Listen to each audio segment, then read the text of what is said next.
तो दोस्तों स्कूटी योजना सेशन 2024-25 के लिए आवेदन फॉर्म भरना शुरू हो चुके हैं। इस वीडियो में मैं आपको स्कूटी योजना के नियम, शर्तें, पात्रता, दस्तावेज, आवेदन प्रोसेस और लास्ट डेट के बारे में बताने वाला हूं। और इसके साथ साथ आपको ये स्कूटी है किस आधार पर मिलने वाली है, क्या क्राइटेरिया रहने वाला है और ऑल ओवर राजस्थान में कुल कितनी स्कूटियां मिलती हैं, यानी ए से लेके जेड तक कंप्लीट जानकारी से आपको रूबरू करवाने वाला हूं। नमस्कार साथियों, मैं हूं आपका अपना साथी राजगुरु जी।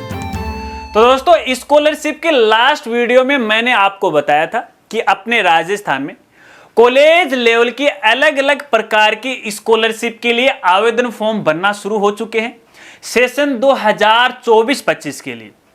यदि आपने अभी तक वो वीडियो नहीं देखा है तो देख लीजिएगा, लिंक आपको वीडियो के डिस्क्रिप्शन में मिल जाएगा।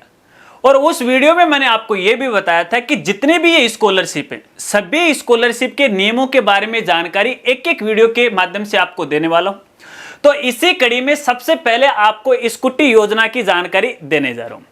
आपकी जानकारी के लिए बताना चाहूंगा, देखिए अपने राजस्थान में दो तरह की स्कूटी योजनाएं संचालित हैं। एक है कालीबाई भील मेधावी स्कूटी योजना और दूसरी है देव नारायण स्कूटी योजना। हालांकि दोनों ही योजनाओं के जो नियम हैं वो अलग अलग हैं। आज इस वीडियो में केवल आपको कालीबाई स्कूटी योजना के बारे में जानकारी दे रहा हूं। देव नारायण स्कूटी योजना के बारे में नए वीडियो के माध्यम से आपको जानकारी दूंगा। चलिए इसकी पात्रता की बात करते हैं, कालीबाई स्कूटी योजना की। तो यहां पे देखिए दोस्तों, इस योजना के अंदर केवल बालिकाएं ही पात्र है, लड़के हैं वो इसके लिए पात्र नहीं।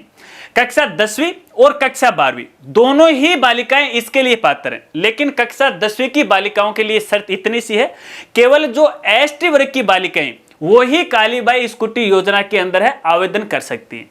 इसके अलावा कक्षा 12वीं पास जिन बालिकाओं ने की है उसकी सभी जो कैटेगरी है, यानी SC, ST, OBC, general, EWS category है, वो सब इसके लिए यहाँ पे पात्र है। चाहे आपने कक्षा 10वीं या 12वीं प्राइवेट स्कूल या कॉलेज से पास की हो या कॉलेज में अध्ययनरत हो, या फिर यहाँ पे आपने RBSC बोर्ड या फिर CBSE बोर्ड से कक्षा 10वीं या 12वीं पास की हो, तो भी आप इसके लिए पात्र है। अब यहाँ पे देखिए सबसे बड़ी पात्रता ये है, हालांकि देखिए कक्षा 10वीं और कक्षा 12वीं दोनों की जो शर्तें हैं, नियम है, वो लगभग एक जैसे हैं, तो इसको लेके आपको कंफ्यूज है वो नहीं रहना है। यहाँ पे मैं सबसे पहले कक्षा 12वीं के बारे में बता रहा हूं। यदि आपने कक्षा 12वीं के अंदर है RBSC बोर्ड से 65% या फिर CBSE बोर्ड से 75% अंक प्राप्त किए हैं तो आप इस योजना के लिए पात्र हो। अब इसका मतलब ये नहीं है कि यदि आपने 65% या 75% अंक प्राप्त कर लिए तो आपको ये स्कूटी 100% मिल ही जाएगी, नहीं, क्योंकि इसका जो क्राइटेरिया है वो अलग होता है, जिसके बारे में हम वीडियो में आगे बात करेंगे। इसके अलावा ऐसी जो बालिकाएं जो विमुक्त या घुमंतु जातियों से हैं तो उनके लिए यहाँ पे जो क्राइटेरिया रखा गया है RBSC बोर्ड से 60% का और CBSE बोर्ड से 70% का यहाँ पे रखा गया है। इसके अलावा एक और सबसे बड़ी पात्रता है कि आपके पूरे परिवार की जो वार्षिक आय है वो 2.5 लाख से है, वो ज्यादा नहीं होनी चाहिए। यदि ज्यादा है तो आप इसके लिए पात्र नहीं होंगे।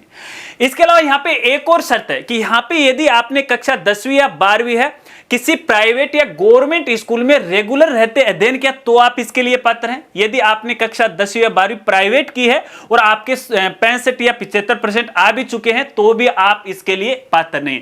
बस ये मोटी मोटी यही पात्रता है। इसके लिए यहाँ पे देखिए कक्षा 12वीं वाली बालिकाओं के लिए एक और पात्रता है कि फिलहाल आप यहाँ पे कॉलेज के अंदर रेगुलर अध्ययनरत होना चाहिए। यदि आप कोई प्राइवेट कोर्स कर रही हैं तो आप इसके लिए पात्र नहीं। चाहे आप सामान्य BA BSc कर रहे हो तो भी आप इसके लिए पात्र हो, BA BEd कर रही हो या BSc BEd कर रही हो तो भी आप इसके लिए पात्र हो। इसके अलावा जैसे अलग अलग यहाँ पे कोर्स हैं, जैसा कि आप यहाँ स्क्रीन पे देख रहे हैं, यदि इनमें से कोई भी आप रेगुलर कोर्स कर रहे हो तो आप स्कूटी योजना के लिए पात्र हो। बस मोटी मोटी यही पात्रता है। चलिए अब मैं आपको कुछ दस्तावेजों के बारे में बता देता हूं कि इस योजना के लिए आपको किन किन दस्तावेजों की आवश्यकता पड़ने वाली है। तो यहाँ पे तो एक तो देखिए कक्षा 10वीं और कक्षा 12वीं की मार्कशीट है, इसकी आवश्यकता पड़ने वाली है। कुछ ऐसे दस्तावेज हैं जो आपको ऑनलाइन है वो अपलोड करना पड़ेगा। इसके अलावा यहाँ पे एक आपका कास्ट सर्टिफिकेट, एक आपका मूल निवास प्रमाण पत्र होना जरूरी है।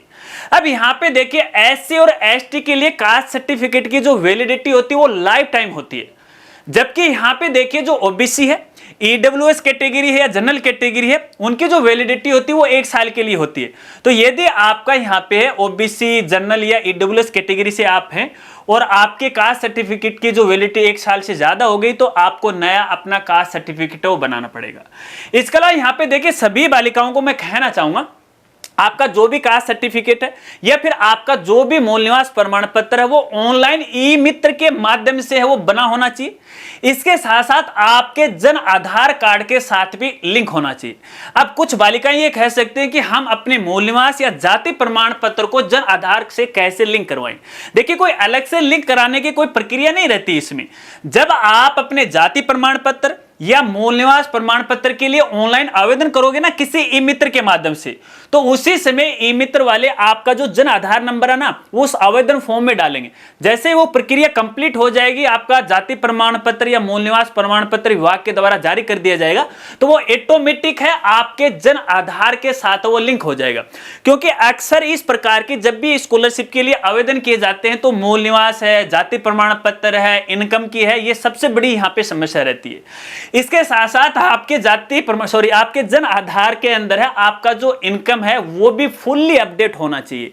और देखिए पहले तो क्या हुआ करता था, अपनी जो इनकम है अपन एसएसओ आईडी या ई मित्र के माध्यम से है ऑनलाइन है वो करवा सकते थे, लेकिन आजकल एसएसओ आईडी के माध्यम से है वो समाप्त कर दिया गया। अब यहाँ पे ई मित्र के माध्यम से आपको आवेदन करना पड़ेगा, ठीक है। तो इस बात को आपको खास तौर पर ध्यान रखना। इसके अलावा एक और दस्तावेज है आपका आय प्रमाण पत्र या इनकम सर्टिफिकेट, जो कि 2.5 लाख से ज्यादा नहीं होना चाहिए और 6 माह से ज्यादा पुराना नहीं होना चाहिए। आपको इस बात को भी ध्यान रखना है, आपका जो इनकम सर्टिफिकेट है वो 4 पेज, लगभग 4 या 5 पेज होते हैं, वो वाला होना चाहिए, ठीक है ना। सभी जो प्रारूप हैं आपको हमारी साइट पे मिल जाएंगे, नो टेंशन। साइट का नाम है www.rajguruji.com। स्कॉलरशिप का एक मेनू है, जाइए वहां से आप आराम से वो डाउनलोड है वो कर लीजिएगा। चलिए इसके साथ साथ यहां पे देखिए एक आपका जन आधार और एक आपका आधार कार्ड जो कि फुल्ली अपडेट होना चाहिए। अब फुल्ली अपडेट से मतलब ये है कि देखिए अपने राजस्थान के अंदर है सारी जो स्कीम है वो जन आधार के साथ लिंक है। तो आपके जन आधार में भी आपके कक्षा 10वीं के अंदर जो आपका डेटा, जैसे आपका नाम, माता पिता के नाम की स्पेलिंग है, आपकी जन्म तिथि है, वो सेम की सेम आपके जन आधार में होनी चाहिए। क्योंकि यदि यहाँ पे जो डेटा मिसमैच हो जाता है जब आप ऑनलाइन आवेदन करोगे तो भी आपको है ये जो स्कूटी वो नहीं मिलेगी, आपका जो फॉर्म है वो रिजेक्ट है वो कर दिया जाएगा। इसके अलावा यहाँ पे जब भी आप ऑनलाइन आवेदन करोगे तो उस समय आप यदि प्राइवेट स्कूल या कॉलेज में पढ़ रहे हो तो यहाँ पे जो फीस की स्लिप होती है इसकी भी आपको यहाँ पे आवश्यकता वो पड़ने वाली है। बस मोटे मोटे रूप से इन्हीं दस्तावेजों की आपको यहाँ पे आवश्यकता पड़ेगी। चलिए आवेदन प्रोसेस के बारे में बात करते हैं। देखिए इस वीडियो में तो मैं केवल आपको नियमों की जानकारी दे रहा हूं। ऑनलाइन आवेदन फॉर्म कैसे भरा जाता है इसके लिए हमारी अलग से वीडियो है, हमारा अलग चैनल है जिसका नाम है ज्ञान कामना। जैसे इस वीडियो का काम कंप्लीट हो जाएगा उस वीडियो का लिंक इसी वीडियो के डिस्क्रिप्शन में है, अपडेट कर दिया जाएगा। अभी देखिए फॉर्म भरना शुरू नहीं हुए हैं। फॉर्म भरने की यहाँ पे जो डेट रहेगी वो 20 सितंबर से लेके 20 नवंबर 2024 तक रहने वाली, यानी फिलहाल की स्थिति में आपके पास है लगभग 2 महीने का यहाँ पे समय। लेकिन एक और खास जानकारी आपको बताना चाहूंगा, देखिए कॉलेज आयुक्तालय के द्वारा जो कॉलेज लेवल की जितनी भी जो स्कॉलरशिप होती है ना उनकी डेट बढ़ाता रहता है, यानी तकरीबन मार्च 2025 तक भी आपको आवेदन का मौका मिलेगा। अब इसका मतलब ये नहीं कि अपन तो मार्च 25 के अंदर ही आवेदन करेंगे, नहीं, क्योंकि यहाँ पे कुछ स्पेशल कैटेगरी हैं जैसे एससी, एसटी, ओबीसी है। तो यहाँ पे जो ओबीसी जनरल कैटेगरी की आवेदन की जो प्रोसेस होती है वो लिमिट होती है। कई बार एससी और एसटी के लिए पोर्टल लंबे समय तक अनलॉक कर दिया जाता है, तो भैया लास्ट डेट का इंतजार किए बगैर ही पहले ही आपको यहाँ पे आवेदन है वो कर देना है। तो ये सामान्य सी आवेदन प्रोसेस है। चलिए इसके अलावा आप हमारे पुरानी वीडियो की मदद ले सकते हैं कैसे आवेदन फॉर्म भरा जाता है। आवेदन फॉर्म है ना केवल आपके एसएसओ आईडी से भरा जाएगा। तो इस बात को भी आपको ध्यान रखना है कि आपकी जो एसएसओ आईडी है उसके साथ आपका जन आधार है वो भी लिंक होना जरूरी है। अपनी प्रोफाइल फुल्ली अपडेट कर लीजिएगा। पता नहीं है प्रोफाइल कैसे अपडेट किया जाता है, अलग से वीडियो आप यूट्यूब पे जाएगा, जो भी आपकी प्रॉब्लम है पहले वो लिखिएगा और लास्ट में बाय राजगुरु जी लिख दीजिएगा या बाय ज्ञान कामना वो लिख दीजिएगा, ठीक है, क्योंकि हमारे दोनों ही चैनल है। तो जिस भी चैनल पे वो वीडियो अवेलेबल होगी ना वो आपके सामने आ जाएगी, आराम से वो देख लीजिएगा। चलिए अब यहां पे बात करते हैं कि आपको ये स्कूटी है किस आधार पर मिलने वाली, क्या क्राइटेरिया है वो रहने वाला है। तो देखिए 10वीं का तो क्राइटेरिया अलग है।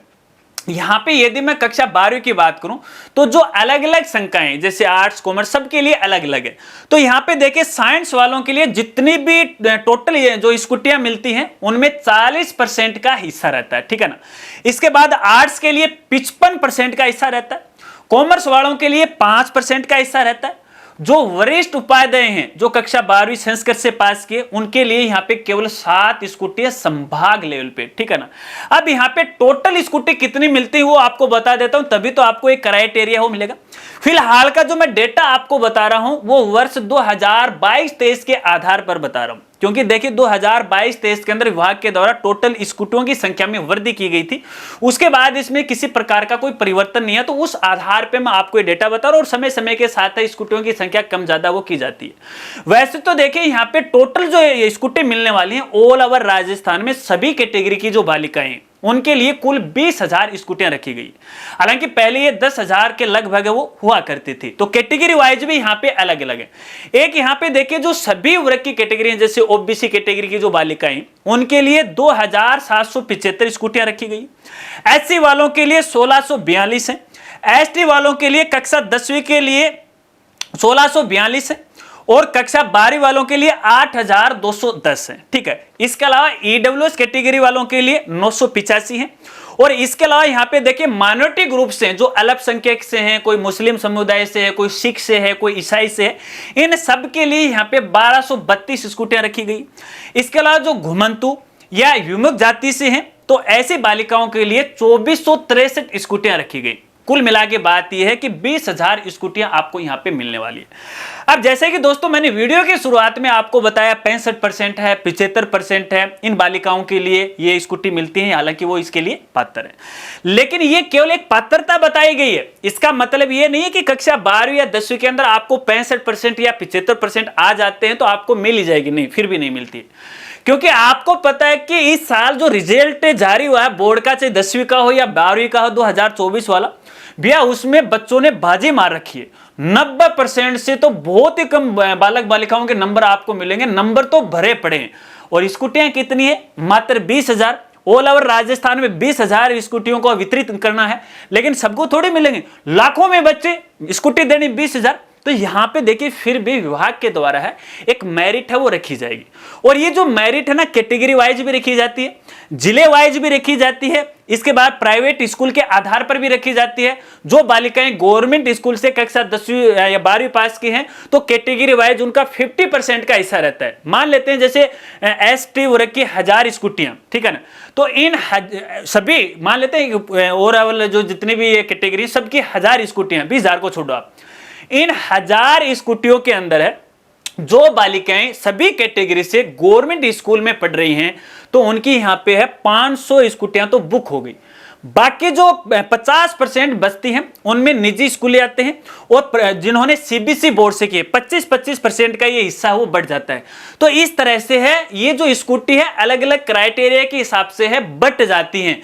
तो यहाँ पे इस बात को आपको ध्यान रखना है। देखिए अगर मैं इस पिछले सेशन की बात करूं तो देखिए अलग अलग जो कैटेगरी है 60% वालों को भी मिली है, 75% वालों को भी मिली है, ऐसी बात नहीं है। लेकिन उस जिले की स्थिति कैसी है, वो टीएसपी एरिया का है या नॉन टीएसपी एरिया का है, कौन सी कैटेगरी है, घुमंतु है, विमुक्त है, ईडब्ल्यूएस कैटेगरी है, तो उसके अनुसार भी यहाँ पे स्कूटियों का फर्क पड़ता है। लेकिन आप इसके लिए पात्र हैं, सभी बालिकाओं यहाँ पे है, आपको अपना आवेदन करना चाहिए। स्कूटी मिले या नहीं मिले वो तो बाद की बात है, लेकिन आवेदन तो कर दो। और यदि आपके नंबर है वो 90% से अधिक है तो भैया यहाँ पे देखिए आपको स्कूटी मिलने का 99% वो चांस है वो रहता है। लेकिन भर दीजिएगा, मिले या नहीं मिले वो यहाँ पे बात की बात है। मेरा काम था आपको नियमों की जानकारी देना, आशा रखता हूं अब आप अच्छी तरह से समझ गए। इसके अलावा यदि आपको कोई सवाल है, कोई समस्या है, दिमाग में इधर उधर कुछ घुस रहा है तो आप वीडियो के नीचे कमेंट भी कर सकते हैं या इंस्टाग्राम के माध्यम से मेरे साथ जुड़ सकते हैं। कोई भी आपका सवाल होगा, कोई समस्या होगी तो इंस्टाग्राम के माध्यम से है आपको है हेल्प करने की मैं कोशिश करूंगा। इसके अलावा जो भी हमारे सोशल मीडिया प्लेटफॉर्म है, जैसे जैसे इस योजना के बारे में आगे अपडेट आते रहेंगे, हमारा जैसे फेसबुक पेज है, इंस्टाग्राम है, ट्विटर है, हमारा टेलीग्राम, व्हाट्सएप चैनल है, सब पे आपको समय के साथ है अपडेट की जानकारी देता रहूंगा। अगर वीडियो जानकारी आपको अच्छी लगी तो वीडियो को लाइक कीजिएगा, हो सके तो जानकारी अपने दोस्तों के साथ वो जरूर शेयर कीजिएगा। मिलते हैं फ्रेंड्स अगली एक नई वीडियो के साथ, तब तक के लिए जय हिंद, जय भारत।